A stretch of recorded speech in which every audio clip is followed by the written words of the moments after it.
بسم الله الرحمن الرحیم. در این ویدیو آموزشی میخوام که بخش کامنتس بتونم کار کنم. کامنتس به منظور نوشته کردن معلومات مزید، معانی، تفسیر، گفتنی های مزید استفاده میشه. خیلی خوب، فرض کنیم که راجع به بعضی کلمات میخوام معلومات بدم. پاورفول سلکت کردم، میخوام معلومات بدم. پس نیو کامنتس میرم و نوشته میکنم اینجا it is adjective مثالش. فرض مثال میم دیجا هیدر رو فرض داکومنت سلکت میکنم و میخوام معنیش کنم. پس نیو کامنتس میرم the word file type و ادامه هر معلوماتی که دوست دارین نوشته کنین.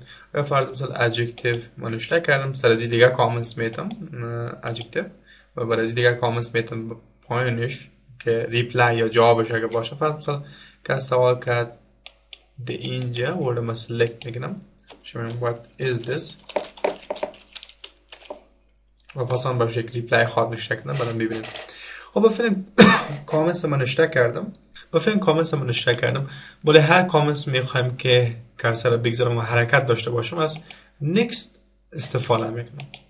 یعنی با next میتونه هر کامنتس سلکت کنم. یک کامنتس دیگه اینجا درش میکنم، یک کامنتس دیگه اینجا درش میکنم. خب یک کامنتس آخری هم اینجا.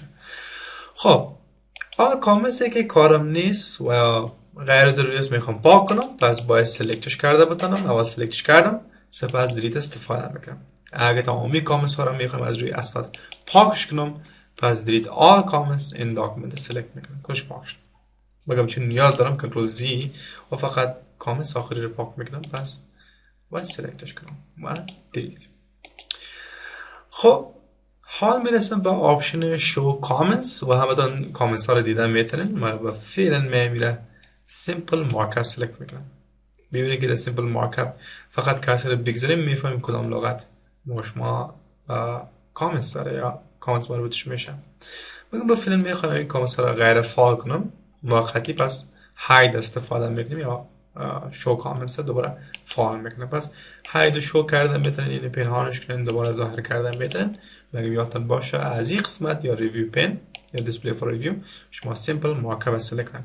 غیر صورت آل مارکاپ اگه سلکت باشه، نو مارکاپ یا اوریجینال یادتون باشه شو کامنتس غیر فعال خواهد بود. فقط آپشن اولی است که باعث فعال شدن شو کامنتس است. خب در قسمت دلیت یک آپشن دیگه که اسمش از دلیت آل کامنت شون، اگر میخوان پرکتیس و یا کار کنن در صورت میرن در روی فایل و در روی آپشنز میرم یک یوزر نام نشته میکنم. این بار در قسمت اینیشیال بلال مستر است و در قسمت یوزر نیم نشته میکنم بلال. انتر میکنم و بعد از یک کامنت درج میکنم. میبینید که شخص نو با رنگ نو کامنت درج میکنه و حتی اگر در ریپلای هم باشه adjective it modifies و ادامه میتونیم که جواب یک سوال بگوییم و ادامه دیگه به جواب بزنیم بگوییم که word is an office application و ادامه. خیلی خوب، کامنتس ها رو خود درج کردم و حال با خاطر از که آپشن دومی رو فعال بسازم اگر پرکتیس کنم فقط آپشن دومی رو به این منظور میرم در قسمت شو مارکاپ و specific peoples یک یوزر رو باید غیر فعال کنم.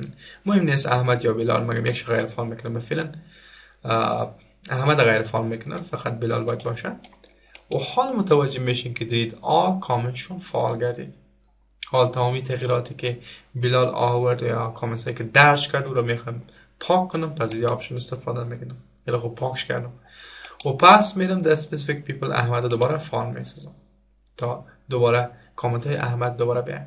یعنی در صورتی که از یک یوزر رو میخواستم پاک کنین استفاده کرده میتونید. یادتون باشه که یکی از یوزر رو باید شما غیر فعال بگذارید تا پاک گردن. خب این بود کامنتس.